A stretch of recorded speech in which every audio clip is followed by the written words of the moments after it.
আসসালামু আলাইকুম বন্ধুরা, আশা করি আল্লাহর অশেষ মেহেরবানিতে সবাই ভালো আছেন।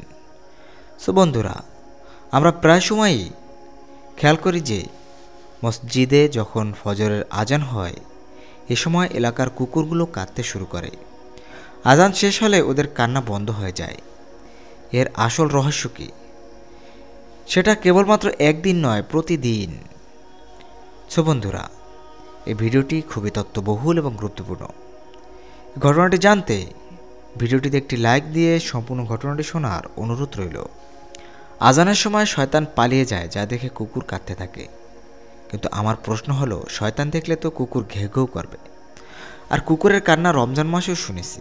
সুতরাং এই যুক্তিটি মানতে পারছি না, কারণ আল্লাহ তাআলা রমজান মাসে শয়তানকে বন্দি করে রাখে। এছাড়া আজান তো 5 বার দেওয়া হয়, তাহলে কুকুরদের 5 বার কান্না করা উচিত। তাহলে কি আমরা ধরে নিব আল্লাহ কুকুরদের এই কান্নার মাধ্যমে আমাদের একটা কুলু দিচ্ছেন, যা আমরা কেউ বুঝতে পারছি না? তাহলে কি ধরে নেব? আজানের মাঝে কোনো সমস্যা হচ্ছে, বা কুকুরগুলো আজানের সেই কুলু দিচ্ছে?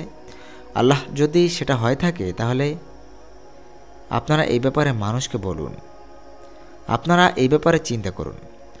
আজানের মাঝে প্রবলেম হলে আমি বিশ্লেষণ করে দেখলাম মাইকে আজান দিচ্ছে, তাহলে প্রবলেমটা কি? মাইক? এছাড়া আমি যতটুকু জানি কিংবা হাদিস পড়েছি, আজান মসজিদের বাইরে দিতে হয়, কিন্তু এখন মসজিদের ভিতরে দিচ্ছে। আপনারা এত ভালো আলেম থাকতে এই ব্যাপারগুলো ভেবে দেখেন।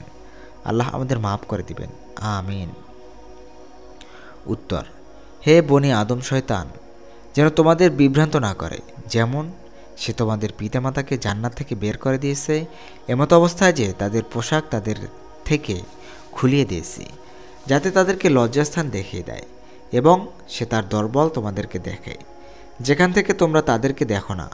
আমি শয়তানদেরকে তাদের বন্ধু করে দিয়েছি, যারা বিশ্বাস স্থাপন করে না। আয়াতটি কুরআন মাজিদ সূরা আল আরাফ স্থানসমূহ সূরা নম্বর 7 আয়াত নম্বর 27 মক্কা অবতীর্ণ। উপরের কুরআনের আয়াত থেকে এটা স্পষ্ট যে মানুষ জিন শয়তানকে দেখতে পায় না। কুকুরের কান্না বিষয়ক আপনার ধারণাগুলো অমূলক।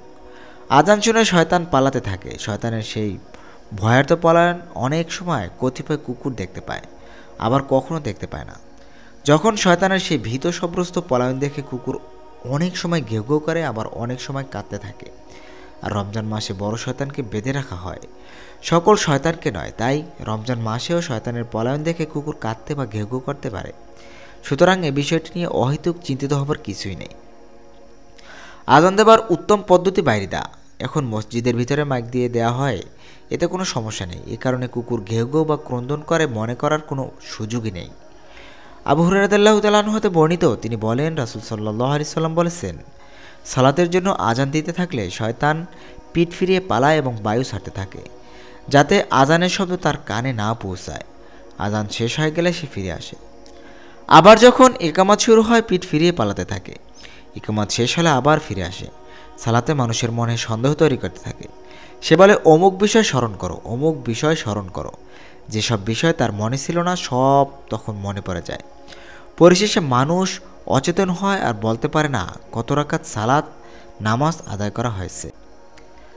রাতের বেলা কুকুর কেন ডাকে? রাতের বেলা কুকুর ঘেউ ঘেউ করে এ বিষয়ে হাদিসে এসেছে। জাবের ইবনে আবদুল্লাহ রাদিয়াল্লাহু তাআলা আনহু থেকে বর্ণিত, নবী করিম সাল্লাল্লাহু আলাইহি সাল্লাম বলেন, রাতের বেলা তোমরা যখন কুকুরের ঘেউ ঘেউ শব্দ এবং গাধার ডাক শুনতে পাও, তখন মহান আল্লাহর কাছে আশ্রয় প্রার্থনা করো, কারণ এরা এমন কিছু দেখতে পায় যা তোমরা দেখতে পাও না। রাতের বেলা তোমরা আল্লাহর নাম স্মরণ করে ঘরের দরজাসমূহ বন্ধ করো, কারণ আল্লাহর নাম স্মরণ করে বন্ধকৃত দরজা শয়তান খুলতে পারে না।